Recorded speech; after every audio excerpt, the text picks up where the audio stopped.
Good morning. Good morning, ma'am. Good morning, बच्चों. Good morning ma'am. Good morning, बच्चों. Start करते बेटा third unit का Morning, ma'am. Good morning Aditya. Third unit का revision करना था आज हमें. थर्ड यूनिट में चार टॉपिक है और चारों इम्पॉर्टेंट हैं क्योंकि कोई भी ऐसा टॉपिक नहीं है जो पेपर में नहीं आया हुआ. मैंने तुम्हें पहले ही बोला था इस सारे सब्जेक्ट में क्वेश्चन ऐसे ही हैं कि आप कोई भी टॉपिक छोड़ नहीं सकते क्योंकि हर बार पेपर में जो है वो नया टॉपिक आता है और चार में से ऐसा ही होता है कि कभी कोई आ जाता है कभी कोई आ जाता है. तो स्टार्ट करते हैं.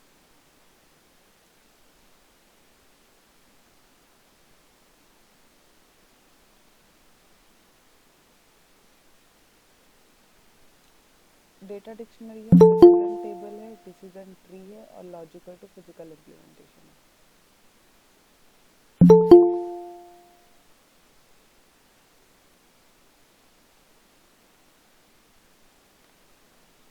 तो डेटा डिक्शनरी में अगर मैं आपको नोट्स ये समरी दिखाती हूँ. मैंने इसमें बहुत छोटी समरी लिखी हुई है, ज़्यादा डिटेल में नहीं लिखी हुई. तो आपको जैसे मैंने पहले ही बोला है कि डिटेल्स के लिए आप नोट्स पढ़ोगे. इसमें सिर्फ पॉइंट्स आपको याद रहेंगे कि आपको क्या क्या लिखना है. डेटा डिक्शनरी की बात करें, इंट्रोडक्शन तो सबने लिखना ही होता है तो वो बाय डिफ़ॉल्ट है.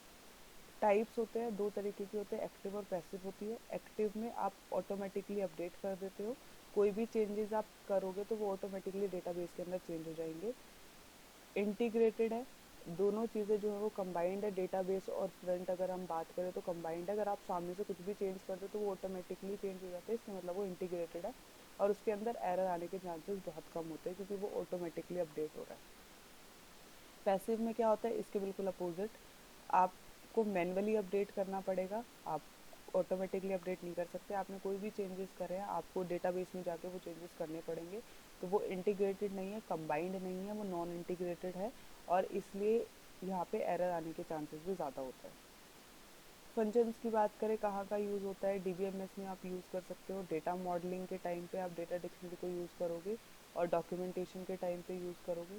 कंपोनेंट्स हमारे पास एंटिटीज, एट्रीब्यूट, रिलेशनशिप, कीज ये तो होते ही है. इनके अलावा हमारे पास files, field, domain, work field ये भी कंपोनेंट्स होते हैं और ये आपको सीक्वेंस याद ही है. बिट, फील्ड, रिकॉर्ड, फाइल और डेटाबेस, तो ये भी हमारे डेटा डिक्शनरी के कंपोनेंट्स होते हैं. नेक्स्ट टॉपिक हमारा डिसीजन ट्री है. डिसीजन ट्री में वही पहले इंट्रोडक्शन होगा. सिंबल्स होते हैं डिसीजन ट्री में, जो हमारे सिंबल्स थे. मेनली इसमें कंडीशनल एक्शन यूज़ होता है. तो कंडीशन के लिए हम स्क्वायर, जिसको हम नोड भी बोलते हैं, और एक्शन के लिए हम सर्कल लेते हैं. नहीं नहीं, ये अपोजिट है, ये गलत लिखा हुआ है, सॉरी. कंडीशन के लिए हम सर्कल लेंगे क्योंकि मैंने आपको याद भी कराया था सी से कंडीशन और सी से सर्कल. ठीक है, तो ये उल्टा लिखा हुआ है, इसको सही कर लेना. कंडीशन के लिए हम सर्कल लेते हैं, एक्शन के लिए हम नोड और स्क्वायर लेते हैं. इसके अलावा हमारे पास दो तीन सिंबल्स और थे. एंड नोड के लिए हम लोग ट्रायंगल लेते हैं, जो बिल्कुल लास्ट नोड होती है उसके लिए हम ट्रायंगल लेते हैं. और अगर रिजेक्टेड नोड है तो उसके आगे दो लाइनें लगा के उसको रिजेक्टेड कर देते हैं. अल्टरनेटिव नोड्स के लिए था एक चांस नोड थी जो हमारे स्क्वायर के अंदर सर्कल बनता है. तो वो अलग अलग सिंबल्स आपको रिप्रेजेंट करने हैं. देन स्टेप्स टू ड्रॉ, कैसे आप डिसीजन ट्री को ड्रॉ करोगे, उसके लिए क्या क्या स्टेप है. सबसे पहले एक मेन बॉक्स लेना है. उसके बाद आपको उसके अंदर जितने भी डिसीजन और कंडीशंस है वो लगानी है. और आप उन कंडीशंस को, डिसीजन को तब तक लगाते रहोगे जब तक आप एंड नोड तक नहीं पहुंच जाते. तो ये स्टेप्स है वन बाय वन करके. एग्जाम्पल्स इसके अंदर दो तीन एग्जाम्पल्स थे, वो लिख देना. एडवांटेजेस और डिसएडवांटेजेस आप इसके अंदर लिख दोगे. देन हमारे पास आता है डिसीजन टेबल. डिसीजन टेबल में हमारे पास इंपॉर्टेंस. भाई इंट्रोडक्शन तो होगा पहले. तो डिसीजन टेबल क्यों यूज़ होता है, मैंने कल ही बताया था. डिसीजन टेबल मेनली यूज़ होता है टेस्टिंग टेक्निक के लिए.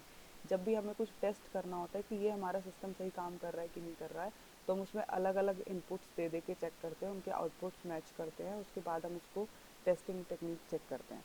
तो इम्पॉर्टेंस डिसीजन टेबल की क्या है, इम्पॉर्टेंस है टेस्टिंग के लिए यूज़ होता है. ठीक है, लोगों को क्लियरली समझ आ जाता है कि क्या एरर्स आ सकते हैं, कैसे आप इन पे काम करोगे. तो जो भी कॉम्प्लेक्स चीज़ें हैं उनको बहुत सिंपल वे में बना के आपको दे देता है. तो ये इंपॉर्टेंस है. स्टेप्स क्या ड्रॉ करोगे, क्योंकि टेबल बनेगी. तो टेबल बनाने के लिए आप सबसे पहले कॉलम्स फाइंड आउट करोगे कि कितने कॉलम्स बनने वाले हैं. तो कॉलम्स का मैंने बताया था 2 रेज़ टू पावर कंडीशन जो है वो फॉर्मूला है.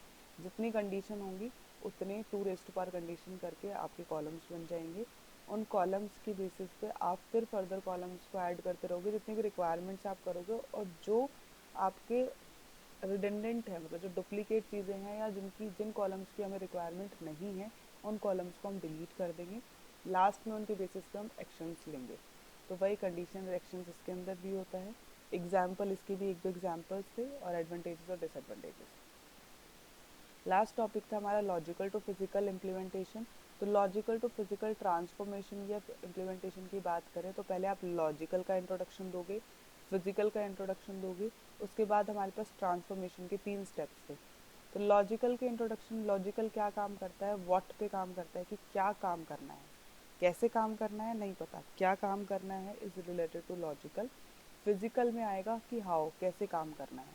तो फिजिकल में आपको पूरे सिस्टम की नॉलेज होनी चाहिए, तभी आप उसको कर सकोगे कि हाँ काम कैसे करना है। और लॉजिकल के अंदर हमारे 3 रूल्स थे, कल ही बताया था मैंने। डोंट थिंक फिजिकल, क्योंकि ये लॉजिकल है तो आप इसमें फिजिकल चीज़ें नहीं सोचोगे कि कितना स्पेस चाहिए, क्या करना है, कैसे करना है, नहीं। Don't think physical, think conceptual. Don't think navigation, think relationship. ठीक है, ये चीज़ें आपको ध्यान रखनी है कि आप ये जाओगे कैसे, पहुंचोगे कैसे आपके डेस्टिनेशन तक, वो मैटर नहीं करता, लेकिन हाँ उनके बीच में कनेक्शन क्या है, रिलेशनशिप क्या है, वो मैटर करता है। ठीक है, स्ट्रक्चर के बारे में नहीं सोचना है, क्योंकि फिजिकल मेनली स्ट्रक्चर पे काम करता है। तो ये सारी चीज़ें हमारी 3 रूल्स थे लॉजिकल के। फिजिकल में आपको सारे सिस्टम की नॉलेज होनी चाहिए, क्या इसके अंदर डेटाबेस है, क्या इसमें वर्जन यूज़ हो रहा है, कौन सी चीज़ें सपोर्ट करती है, कौन सी चीज़ें सपोर्ट नहीं करती है। उसके बाद हमारे पास, जब हम ट्रांसफॉर्मेशन करते हैं, जब आप लॉजिकली आपने दिमाग में सोचा, फिजिकली आपने उसको इम्प्लीमेंट करना शुरू करा। तो फिजिकली जब आप, सपोज एक एग्जांपल में लेके आपको समझाती हूँ, आप इस एग्जांपल को अपने पेपर में भी लिख सकते हो। आपको एक स्टूडेंट की टेबल बनानी है। ठीक है, बहुत छोटा सा एग्जांपल, एक स्टूडेंट की टेबल बनानी है। तो पहले आपने दिमाग में सोचा कि स्टूडेंट की टेबल बनाने के लिए मुझे क्या क्या डेटा चाहिए होगा। First step is think logically, कि क्या काम करना है, कैसे करना है नहीं, क्या काम करना है। स्टूडेंट की टेबल बनानी है, तो स्टूडेंट की टेबल में क्या क्या चीज़ें चाहिए होंगी। स्टूडेंट का नेम हो गया, उसके रोल नंबर हो गया, कॉन्टैक्ट नंबर हो गया, एड्रेस हो गया, ये सारी चीज़ें। आप अपनी मर्ज़ी से कुछ भी सोच सकते हो। आपने 4 चीज़ें सोच ली कि ये 4 चीज़ें हैं। उसके बाद आप अब फिजिकली सोचोगे कि कैसे काम करना है। कैसे काम करना है, आपको टेबल बनानी है, तो टेबल बनाने के लिए आपको कोई सॉफ्टवेयर चाहिए होगा, या अगर आप नॉर्मल एक्सेल शीट में भी बना रहे हो तो आपको एक्सेल शीट चाहिए होगी। ठीक है, कितना स्पेस चाहिए इसको करने के लिए, आपके कंप्यूटर में इतना स्पेस अवेलेबल है। वैसे तो बहुत छोटी सी फाइल है, लेकिन बड़े बड़े प्रोजेक्ट्स के लिए तो बड़ी बड़ी चीज़ें चाहिए होती हैं। कहाँ पे आप इसको स्टोर करोगे, डेस्कटॉप पे स्टोर करोगे या अलग से कोई फोल्डर बनाओगे। तो और क्या, क्योंकि आप एक्सेल शीट बना रहे हो, तो क्या ये एक्सेल शीट आपके सिस्टम के साथ कंपैटिबल है, क्या आप इसके साथ काम कर सकते हो। तो ये सारी चीज़ें आपको ध्यान में रखते हुए आप फिजिकली सोचोगे। देन अब आप एग्जैक्टली ट्रांसफॉर्मेशन करोगे। तो ट्रांसफॉर्मेशन में क्या होगा, सबसे पहले एंटिटीज़ को टेबल्स में कन्वर्ट करोगे। एंटिटी क्या थी आपकी, पहला स्टेप जो ट्रांसफॉर्मेशन है ना, उसके अंदर 3 स्टेप हैं। तो पहले स्टेप था आपका एंटिटी। एंटिटी आपकी क्या थी, कि जो स्टूडेंट आपने टेबल बनानी है, आप वो स्टूडेंट जो है वो एंटिटी है, आप उसको टेबल में कन्वर्ट कर दो, मतलब एक ओवरऑल एक टेबल बना दो स्टूडेंट के नाम की। उसके बाद आप एट्रीब्यूट्स को कॉलम्स में कन्वर्ट करो। एट्रीब्यूट्स क्या होते हैं, जो करेक्टरिस्टिक्स बताते हैं, जो अभी आपने 4 चीज़ें ली थी, स्टूडेंट की नेम, स्टूडेंट का रोल नंबर, कॉन्टैक्ट नंबर और एड्रेस। उन 4 चीज़ों को आप कॉलम नेम बना दो। उसके बाद आप डोमेन्स को डेटा टाइप्स बनाओ। डोमेन्स को डेटा टाइप्स बनाने का क्या मतलब है, डोमेन्स इज रेंज। तो आपने ये डिसाइड कर दिया कि फ़ोन नंबर जो है वो मेरा 10 डिजिट का होना चाहिए, नेम जो है वो मेरा 20 अल्फ़ाबेट्स का होना चाहिए, इससे ज़्यादा नहीं होना चाहिए। तो आप उसके ब्रैकेट में लिख दोगे, जहाँ आपने नेम लिखा उसके ब्रैकेट में आप लिखोगे 20, जहाँ आपने कॉन्टैक्ट नंबर लिखा उसके ब्रैकेट में आप लिखोगे 10। तो डोमेन्स को आप डेटा टाइप्स में कन्वर्ट कर दोगे। देन स्पेसिफिकेशन ऑफ प्राइमरी की, हर एक टेबल में एक प्राइमरी की होती है जो यूनिक होती है, जैसे कि सबका रोल नंबर यूनिक होता है, तो आप प्राइमरी की आइडेंटिफाई करो।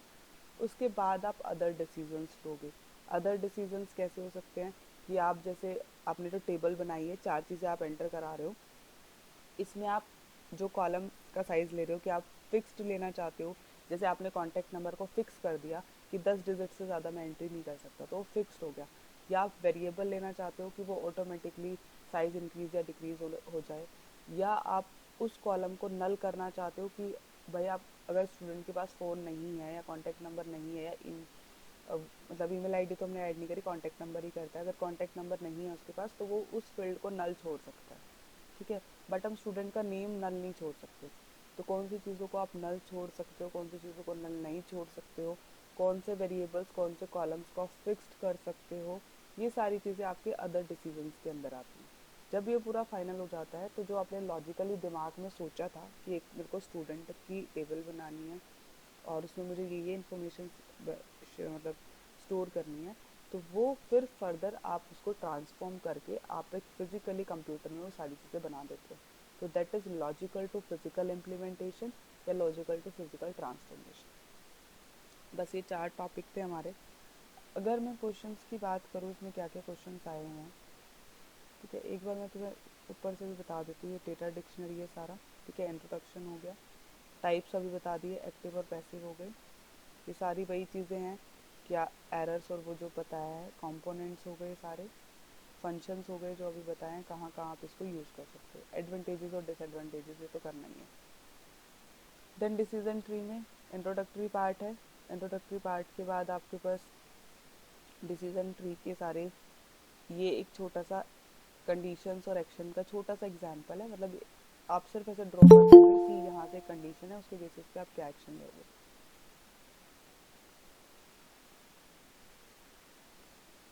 ठीक है। देन आपके पास सिंबल्स थे।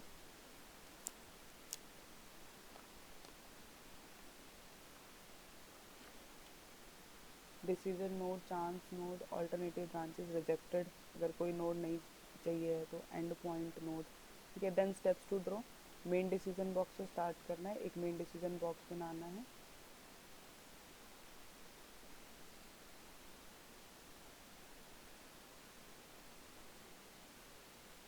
सबसे पहले एक डिसीजन बॉक्स से स्टार्ट करो, उसमें आपको जो भी node, chance node, decision node add करने हैं उनको करते जाओ, और जब तक उसको एक्सपेंड करते जाओ जब तक आप एंड पॉइंट तक नहीं पहुंचाते, और एंड पॉइंट में आप लास्ट में रेक्टेंगल से रिप्रेजेंट कर दो, ठीक है। ये 2 एग्जाम्पल है कि कस्टमर वाला एग्जाम्पल है, इसको कर लेना, एडवांटेजेस और डिसएडवांटेजेस है। देन डिसीजन टेबल का इंट्रोडक्शन है, ये हमारी सॉफ्टवेयर टेस्टिंग टेक्निक है, इम्पॉर्टेंस हो गई। स्टेप्स टू क्रिएट की बात करें तो आपको सबसे पहले रिक्वायरमेंट को एनालाइज करनी है और पहला कॉलम क्रिएट करना है, और आपको कॉलम्स ऐड करते रहना है। तो कॉलम्स कितने होंगे अभी बताया, 2 रेज़ टू पावर कंडीशंस, जितनी भी कंडीशंस होंगी उसके बेसिस पे आप कॉलम फाइंड आउट कर लोगे।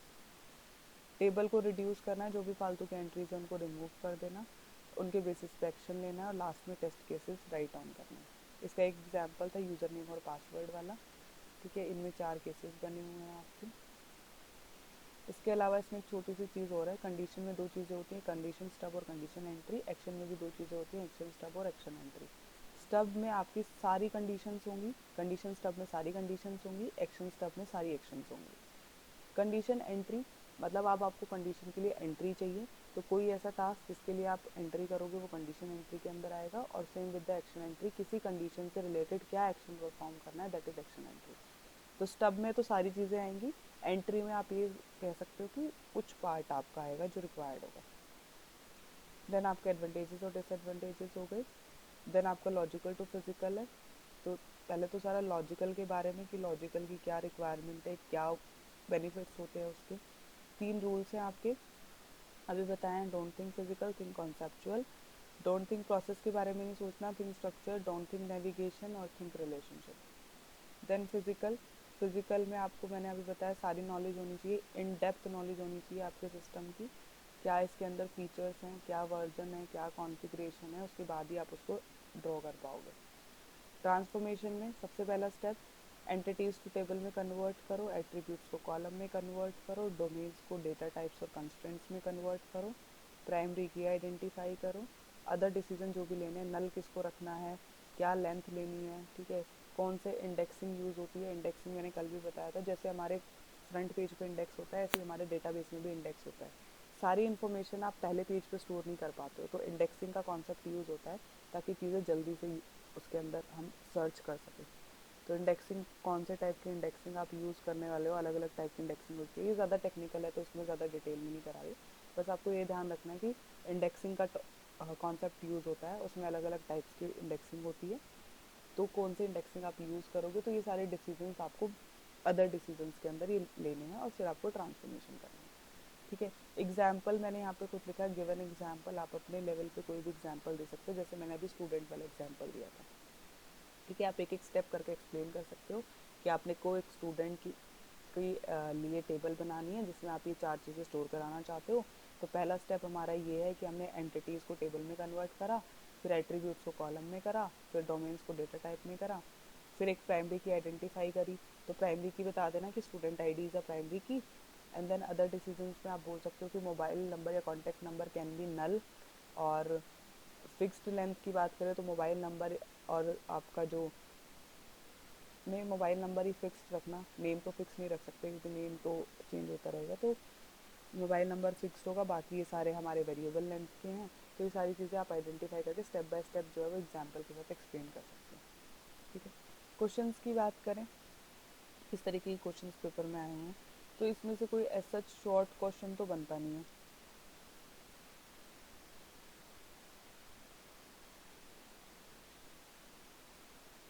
ठीक है, इसमें से कोई शॉर्ट क्वेश्चन तो बनता नहीं है। यहाँ पे देख लेते हैं थर्ड यूनिट के जो लॉन्ग क्वेश्चन है वो क्या आए हुए हैं। How do you know when to use structured English, decision table और डिसीजन ट्री।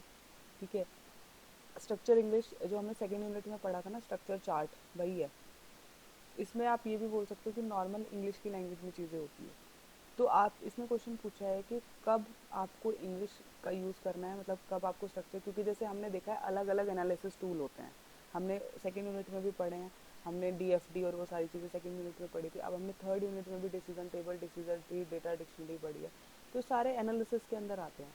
तो हमें कब पता चलेगा कि हमें कौन से वाला मेथड यूज़ करना है और इनमें से बेस्ट कौन सा है।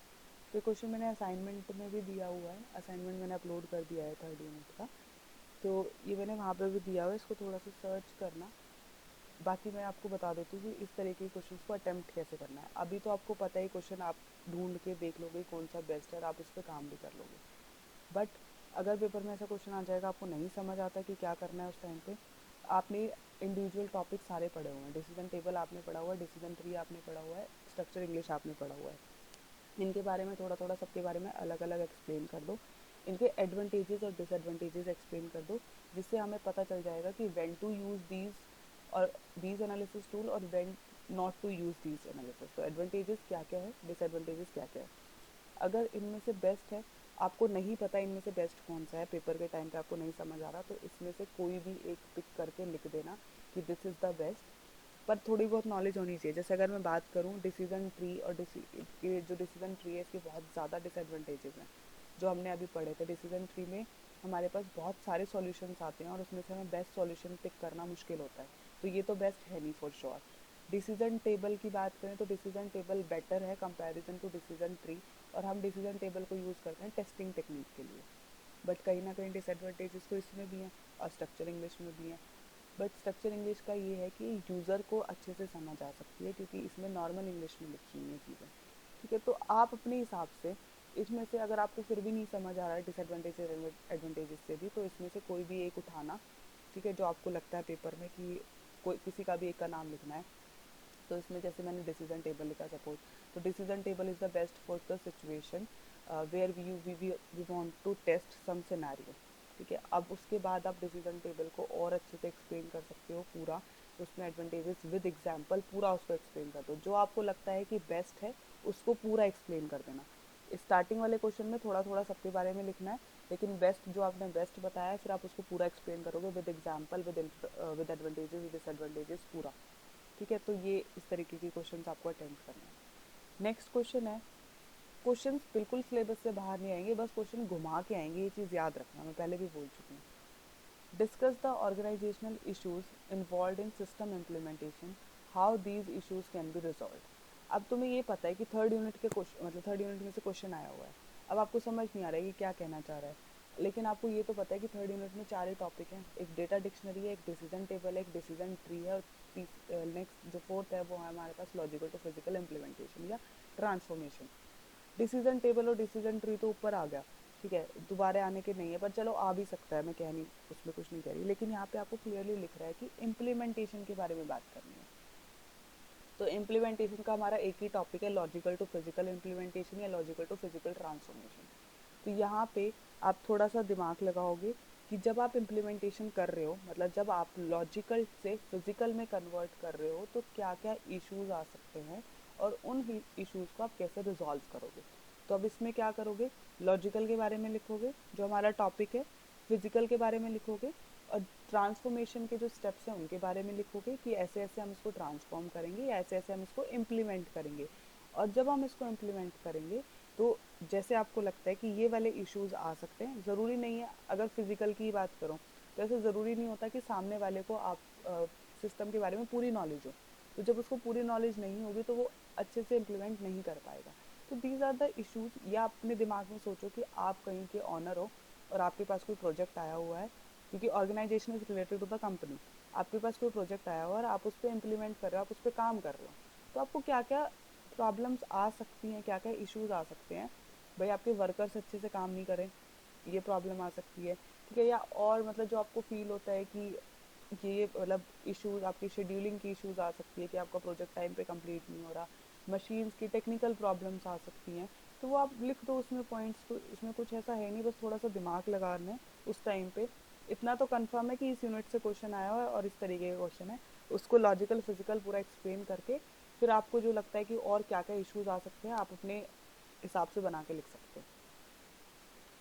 नेक्स्ट पेपर के क्वेश्चंस देखते हैं। अब इसमें पहला क्वेश्चन है, what are the steps in creating a decision table. Decision table को क्रिएट करने के क्या क्या स्टेप हैं। डिसीजन टेबल को क्रिएट करने के स्टेप अभी बताए हैं। कॉलम्स फाइंड आउट करो, पहला कॉलम, उन कॉलम्स को ऐड करते रहो 2 to पावर कंडीशंस के बेसिस पे। जो फालतू की जो चीज़ें हैं जो हमें नहीं चाहिए उनको हटा दो, उनके बेसिस पे एक्शन लो और राइट केसेस, टेस्ट केसेस लिखो। तो आपको सिर्फ स्टेप्स नहीं एक्सप्लेन करने, पूरा डिसीजन टेबल, क्योंकि अगर ये मेरे ख्याल से 10-15 नंबर का, 10 नंबर का क्वेश्चन तो है, तो 10 नंबर का क्वेश्चन है तो सिर्फ स्टेप्स में आपका काम नहीं चलेगा, पूरा डिसीजन टेबल लिखना पड़ेगा। उसका इंट्रोडक्शन, उसके इम्पॉर्टेंस, उसके एग्जाम्पल्स, उसके स्टेप्स, एडवांटेजेस डिसएडवांटेजेस, सब कुछ। नेक्स्ट क्वेश्चन है, how do you reduce the size and the complexity of decision table. कैसे डिसीजन टेबल का साइज या कॉम्प्लेक्सिटी रिमूव कर सकते हो। जो हमारे स्टेप्स है उसमें एक स्टेप ये है कि हम फालतू के कॉलम्स जिनकी हमें रिक्वायरमेंट नहीं है हम उनको डिलीट कर देंगे। तो हम ऐसे उसका साइज रिड्यूस कर देंगे, ऐसे उसकी कॉम्प्लेक्सिटी रिड्यूस हो जाएगी कि जो कॉलम्स हमारे काम के नहीं हैं, जिसमें फालतू की एंट्रीज हमने भरी हुई है। अब आपको पता है कि स्टूडेंट का नेम है और आपने स्टूडेंट मतलब स्टूडेंट टेबल के अंदर ID, name, contact number, email address, father's contact number, mother's contact number, father's name, mother's name, मतलब आपने एक स्टूडेंट के आगे 100 चीज़ें एंटर कर रखी हैं। तो आपको ज़रूरत ही नहीं है, आपको जो मेन मेन चीज़ें हैं आप वो रखो, कॉन्टैक्ट नंबर रखो, ईमेल एड्रेस रखो, आप उसके फादर मदर का नेम रख लो ज़्यादा से ज़्यादा, जो आपको चाहिए होता है। तो आप फालतू की चीज़ें मत ऐड ऑन करो। तो आप कैसे साइज़ रिड्यूस करोगे, जो चीज़ें मेरे काम की नहीं है, जो चीज़ें नल हैं कि भाई उसमें एंट्रीज ही नहीं है, या आपको जो लगता है जो डुप्लीकेट चीज़ें हैं आप उनका साइज़ हटा दो, मतलब आप उन एंट्रीज को रिमूव कर दो, जिससे उसका साइज़ भी छोटा हो जाएगा और कॉम्प्लेक्सिटी भी उसकी रिड्यूस हो जाएगी। नेक्स्ट क्वेश्चन है, ये तुम्हें इतना बड़ा क्वेश्चन लग रहा होगा कि सोच रहे होगे कि पता नहीं क्या लिखा हुआ है इसके अंदर, समझ नहीं आ रहा है। लेकिन इस क्वेश्चन में कुछ भी नहीं है, एक बार पढ़ोगे ना तो सीधा सीधा क्लियर हो जाएगा। इसमें क्या है कि आपको मतलब ऐसा क्वेश्चन देख के ना कई बार बच्चे छोड़ देते हैं कि पता नहीं क्या है ये, तो मेरे को तो समझ ही नहीं आ रहा है। इसमें क्या है, एक कस्टमर ना कुछ बाय करना चाहता है, तो बाय करने के लिए वो कुछ भी बाय करेगा। अब जैसे ऑनलाइन करते हैं तो उसने टेलीफोन, फैक्स या ईमेल के थ्रू अपना ऑर्डर दे दिया कंपनी को, कंपनी ने उसका ऑर्डर ले लिया और उसको सामान भेज दिया, साथ में एक इन्वॉइस भेज दिया, जो इन्वॉइस आता ही है गारंटी के तौर पे आप बोल सकते हो। कस्टमर ने रिसीव्स को गुड कर लिया, उसने डिलीवरी नोट भी रिसीव कर लिया, जो भी उसको मिला, उसने पेमेंट भेज दी, उसको रिसिप्ट भी मिल गई है पेमेंट के लिए। तो एक नॉर्मल आपका ऑनलाइन सिस्टम है, जब भी आप बाइंग और सेलिंग, जो भी आप शॉपिंग भी करते हो ऑनलाइन, ये नॉर्मल वही है। तो आपको क्या करना है इसमें, कॉन्टेक्स्ट डायग्राम होता है आपका लेवल 0 वाला डायग्राम, डीएफडी का क्वेश्चन है ये। एंड डेटा फ्लो डायग्राम बनाना है up to level 2 to analyze the requirement of the system. आपको डीएफडी ड्रॉ करना है। तो आपने डीएफडी 0, 1, 2 तीनों पढ़े हुए हैं। 0 में कुछ नहीं होता, सारी चीज़ें हिडन होती हैं। तो हिडन में आप क्या करोगे, एक तरफ कस्टमर बना दोगे, एक तरफ कंपनी बना दोगे। कस्टमर ने ऑर्डर करा, कंपनी ने डिलीवरी कर दी, बस लेवल 0 खत्म। लेवल 1 में आप और डिटेल में चीज़ें डाल सकते हो। और मैंने आपको पहले भी बोला था, ज़रूरी नहीं है सबका डायग्राम सेम हो, सबका डायग्राम अलग हो सकता है, उससे कोई फ़र्क नहीं पड़ता। बट आप जितनी रिक्वायरमेंट्स है, जो इस क्वेश्चन में रिक्वायरमेंट्स लिखी हुई है, उनको फुलफिल कर देना बस। तो पेमेंट की बात आई है, तो उसके अकाउंट से वेरीफाई करनी है चीज़ें, ठीक है। और इसके अंदर जो भी इसने डिमांड करी है, जो भी इसने ऑर्डर लिया है, तो उसके लिए आप अपना स्टोर चेक करोगे कि आपके स्टोर में वो अवेलेबल है कि नहीं। तो ये 2 3 4 चीज़ें जो इसके अंदर लिखी हुई हैं, आप उनको चेक करना, उसके अकॉर्डिंग अपने DFD लेवल 0 1 2 बना देना। Also give the data dictionary. अब इसमें डेटा डिक्शनरी के बारे में भी आपको एक्सप्लेन करना है। तो डेटा डिक्शनरी के बारे में आप जो भी इंट्रोडक्टरी पार्ट है वो सारा एक्सप्लेन कर दोगे। उसके बाद जो आपने DFD बनाया है उसी के बेसिस पे, क्योंकि एक नॉर्मल टेबल ही तो बनानी है, डेटा डिक्शनरी में कुछ नहीं होता, एक टेबल बनानी है। तो जो जो एंट्री आप करोगे, कि अगर एक टेबल बनेगी कस्टमर की, एक टेबल बनेगी आपकी कंपनी की। तो कंपनी में क्या क्या चीज़ें हो सकती है, कंपनी में आपके आइटम्स होंगे जो आप ऑर्डर करना, मतलब जो कस्टमर ऑर्डर करना चाहेगा। अकाउंट की डिटेल्स हो सकती है, मतलब जो आप डायग्राम बनाओगे उसके बेसिस पे आप टेबल बना सकते हो। कस्टमर की टेबल में क्या होगा, कस्टमर की टेबल में अगर आप ऑनलाइन शॉपिंग करने जा रहे हो तो आपको क्या चीज़ें दिखती हैं, आपको आइटम्स दिखते हैं, आपको कितनी क्वांटिटी चाहिए वो, ठीक है। तो वो सारी चीज़ें आप, मतलब 2 टेबल बनाना कस्टमर और कंपनी की, और दोनों का एक्सप्लेन कर देना डेटा डिक्शनरी के इंट्रोडक्टरी पार्ट के साथ, थ्योरेटिकल के साथ आप विद एग्जांपल उसको एक्सप्लेन कर देना। तो बस यही क्वेश्चंस है, ठीक है। बार बार बोल रही हूँ, थोड़ा सा घुमा फिरा के आएंगे, बट ध्यान से पढ़ोगे तो मुश्किल नहीं है बिल्कुल भी, ठीक है। 3 यूनिट ख़त्म हो चुकी हैं मेरी तरफ से, डन है। मैंने आपको पेपर्स भी मैं शेयर कर दूंगी लास्ट में, जब ख़त्म हो जाएगा। इंपॉर्टेंट क्वेश्चंस भी शेयर कर दूंगी जब सिलेबस ख़त्म हो जाएगा। अभी यूनिट वाइज जो चीज़ें हैं मैं आपके साथ वही शेयर करती हूँ। असाइनमेंट्स हो गए, 3 असाइनमेंट हो गए, बस 4th यूनिट बची है। इस वीक में तो हम पूरा हो सकता है MCQs ही करेंगे, 2nd 3rd यूनिट के MCQs करेंगे, देन हम लोग 4th यूनिट स्टार्ट करेंगे, ठीक है। आपको कभी भी कोई डाउट हो तो मेरे से पूछ लेना। जब आप पढ़ना भी स्टार्ट करोगे तो मोस्ट प्रोबेबली आपको उस टाइम पे कुछ चीज़ें ना समझ आए, आप भूल जाओ। रिकॉर्डिंग्स भी वैसे मैं शेयर कर दूंगी, इनके लिंक्स मैं आपको दे दूंगी, तो वहाँ से आप रिकॉर्डिंग भी चेक कर सकते हो। आपको कुछ चीज़ें याद ना हो तो आप दोबारा देख सकते हो, बट फिर भी कुछ डाउट हो तो आप मेरे से पूछ सकते हो, ठीक है। अटेंडेंस दे दो मुझे। Aditya, present ma'am. Anand, Bhanu, present ma'am. Bulbul, present ma'am. Anand Verma. ठीक है। बुलबुल, मैम भानु प्रेजेंट। ठीक है। भानु ठीक। जी, प्रेजेंट मैम। ठीक है। Himani, Present, ma'am. Komal, present ma'am. Muskan, Present, ma'am. Naina, present ma'am. Prachi, Present, ma'am. Puneet, present ma'am. Rahul, present ma'am. Sania, Present, ma'am. ठीक है बेटा। बाकी कल करेंगे, MCQs का लिंक डाल दूंगी ग्रुप पे, तो कल MCQs करेंगे, ठीक है। Okay, bye bye.